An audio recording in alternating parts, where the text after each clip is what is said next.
Both countries, Germany and the state of California, are very much committed to climate protection. Transport is key to decarbonizing our economies until the mid of century. California is driving the 3 revolutions for electric, shared, autonomous vehicles, and policies will be the key to also get benefits for climate and environmental protection from these 3 revolutions. So we are eager to learn how we can align policies to make it happen and to promote climate protection in this regard. The path to decarbonization of the transportation sector is actually quite clear. We have a pretty clear vision. In California, we actually have most of the policies and programs in place. We need to tighten them, strengthen them, and project them further in the future.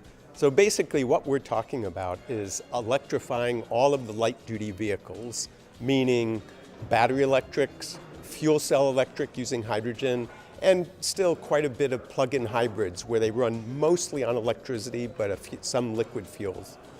The heavy duty, the trucks, is a little more difficult, a little more complicated. There'll be some electricity, battery electricity used for some of the smaller trucks used around the ports, delivery. The bigger long-haul trucks, they'll have some mix of hydrogen fuel cells, maybe some battery electrics, and some biofuels made from waste materials, so that's really low carbon. California is very committed to the decarbonization of transportation, and it's the job of the California Air Resource Board to come up with a suite of policies that accomplish that goal. So things like the zero-emission vehicle mandate and sustainable freight plan are 2 examples of ways that we're looking at decarbonizing transportation. We couple those measures with incentives for purchasing ZEV vehicles, for passenger cars, as well as we also have incentive programs for helping technology, promoting that new technology that's brand new, just getting to market. So with this suite of complementary policies as well as the incentive measures, we are confident that our very aggressive goals, 40% by 2030 and 80% by 2050, are attainable. Likewise, partnerships with countries like Germany are very important to us because we are able to learn together best practices, review challenges, look at possible solutions that help both of us quantum leap the challenges towards solutions.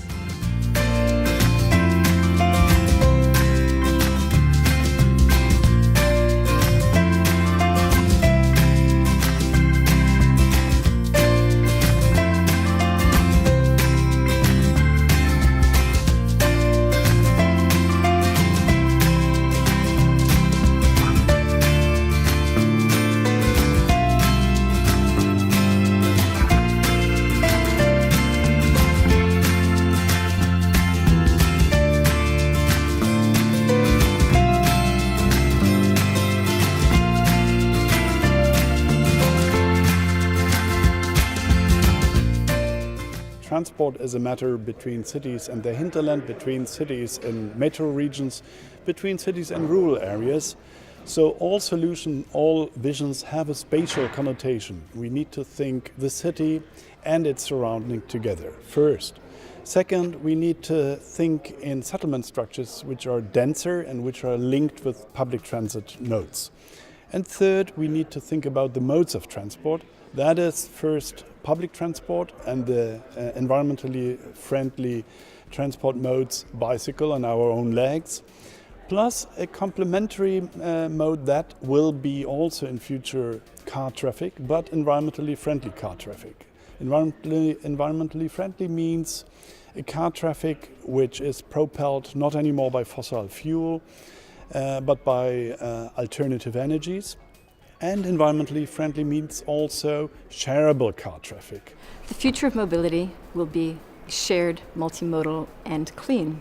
And if I have to just focus on one of those things, I would say focus on shared mobility, because it will give us, from an economic standpoint, automatically electric.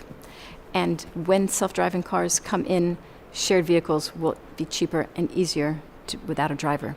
So our focus today should be on shared transportation, and we will get the future that we want.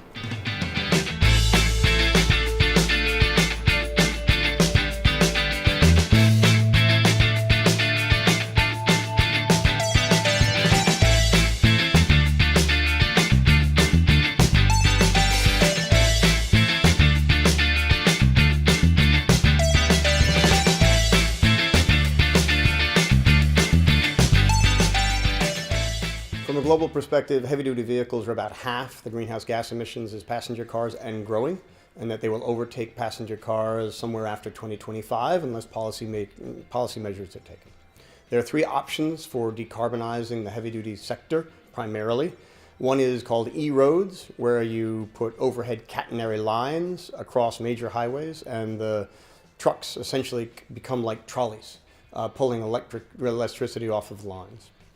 The second option is hydrogen fuel cells, and there is a startup company called Nikola in Salt Lake City, Utah, that's partnered with Bosch to produce those vehicles by 2021. And then the last entry in the field is Elon Musk of Tesla Motors, claiming that he can produce a long-haul tractor-trailer truck with batteries, powered purely by batteries. And so those are the three options that we have in front of us. It is now up to policymakers to figure out how to incentivize those to make sure that they come into the marketplace in a time frame that we need to deal with climate change. The energy sector can absolutely benefit from the decarbonization of the transportation sector. Going to zero-emission vehicles will help us to meet our clean air standards and also our greenhouse gas goals. And as those cars are plugged into a grid that continues to get cleaner by using additional sources of renewable energy, the entire system becomes decarbonized and is also not putting out any air pollution. So working together, these systems can help us meet our greenhouse gas goals and our clean air standards. Well, it's absolutely critical we find ways to get the transportation sector to run on 100% clean energy. And the good news is that we have the technology today to do such. In fact, in California, many drivers are plugging in their electric vehicles to solar cells that are mounted on their house, 100% petroleum free. The bad news is that we need more policies in order to ensure that everybody, not just in America, but across the world, have this same opportunity. We need requirements on the utilities to build more renewables. We need requirements for the automakers to build more electric vehicles.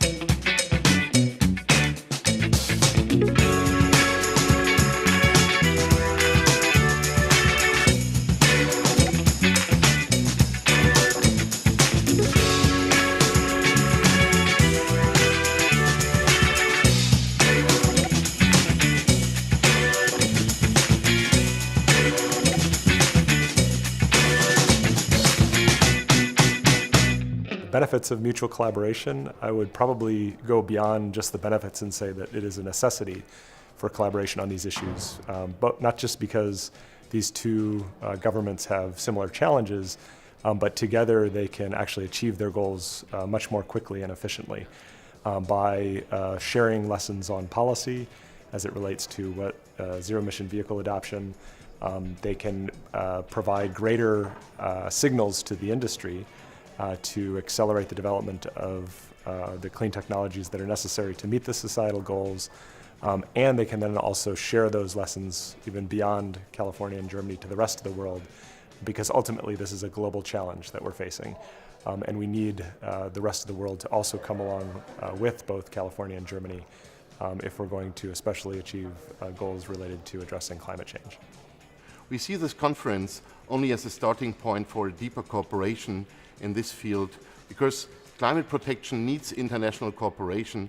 Only if we align internationally policies and also including the business sector and the non-governmental and the non-for-profit sector, we will be successful in promoting the decarbonization of the transport sector In this regard, we are very much looking forward to continuing this dialogue and discourse with our colleagues and friends from California to contribute to climate protection and transport jointly.